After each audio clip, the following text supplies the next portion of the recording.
Hello students, the story which we are going to discuss today is called Glimpses of India. There are three parts of this story. We are going to discuss the first part, which is about Goa and the bakers of Goa. Food is an important part of India's rich cultural heritage. If you look at the different types of food from different states, you will get an idea about the diversity in India. Various places have various types of food.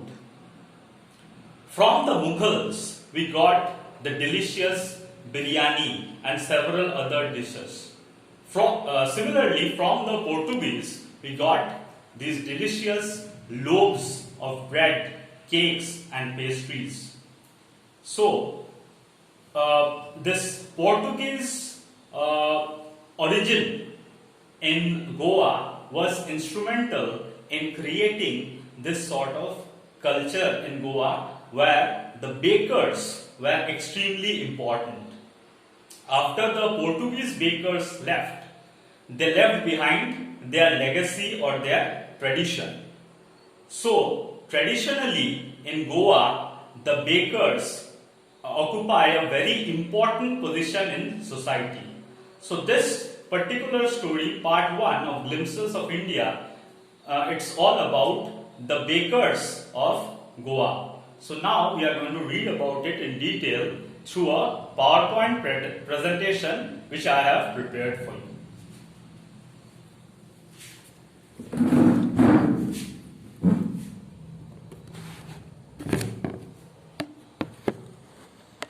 Glimpses of India. Part 1. Baker from Goa. A traditional Goan village baker still has an important place in society. Goan loaves, an integral part of India's diverse cultural heritage.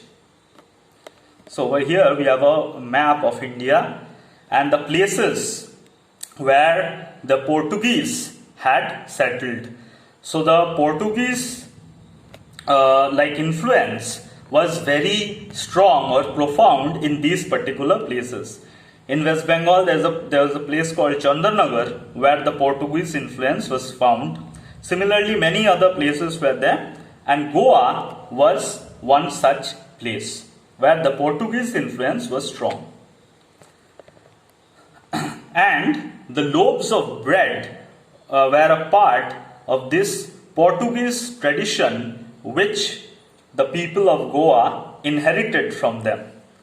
The elders in Goa fondly remember the Portuguese loaves of bread.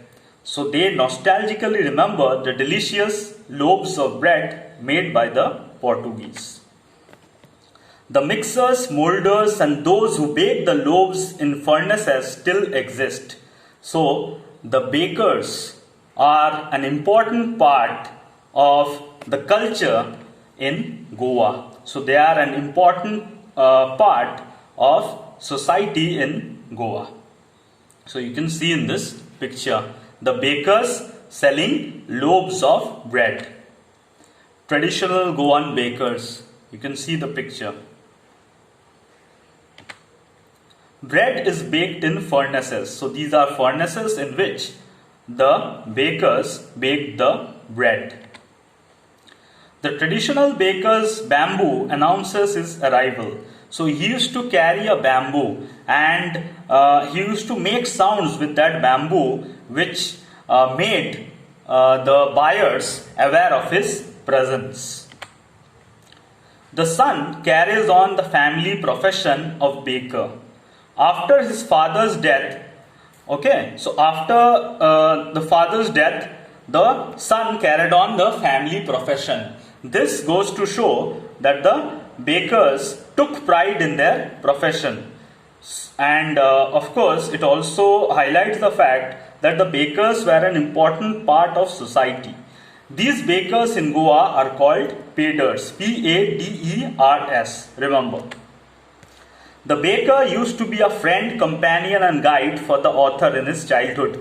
So of course children were very fond of the baker. They especially liked the sweet bangles which the baker made. The maid servant bought loaves. The children loved the sweet bread bangles. Okay. The baker made a musical entrance and placed the basket on top of the bamboo staff. So he placed his basket on top of this bamboo stick and he used to sell the bread. The children would climb on a bench or a parapet to peep into the basket. So the children would try to look inside the basket to see what the baker had brought on that particular day. Whether he had brought the sweet bangles which the children were very fond of eating. Sweet bangles sort of look like donuts, you know. The sweet smell of the loaves and bread bangles would make the children skip brushing their teeth with mango leaves. So the children in Goa used to brush their teeth with mango leaves by chewing mango leaves. But they would forget to do that because they were in a hurry to buy the bread bangles, the sweet bread bangles. In Goa, marriage gifts are meaningless without the sweet bread called bol. This particular sweet bread called bol is an integral part of marriage ceremonies. So marriage gifts are meaningless without this sweet bread called bol. Sandwiches are prepared by the lady of the house on her daughter's engagement. So when a lady's daughter gets married, she prepares delicious sandwiches. Cakes and bolinas are an integral part of Christmas and other festivals. In Christmas and other festivals, this other kind of bread is very famous, called bolinas. The baker wore a single piece long frock reaching down to the knees called kabai. This was the baker's dress, as you can see.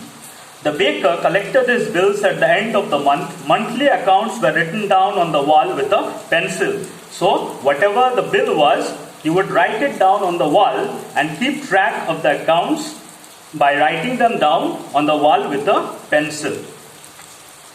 Baking was a profitable profession. A baker had a plump physique and servants. So this shows that the bakers made a lot of money.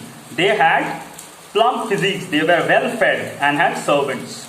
Bakers were plump and well fed, so people with a jackfruit-like body shape were humorously called bakers. So this is jackfruit, and the bakers were quite fat. So sometimes people with jackfruit-like appearance or plump or fat people were referred to as bakers, right?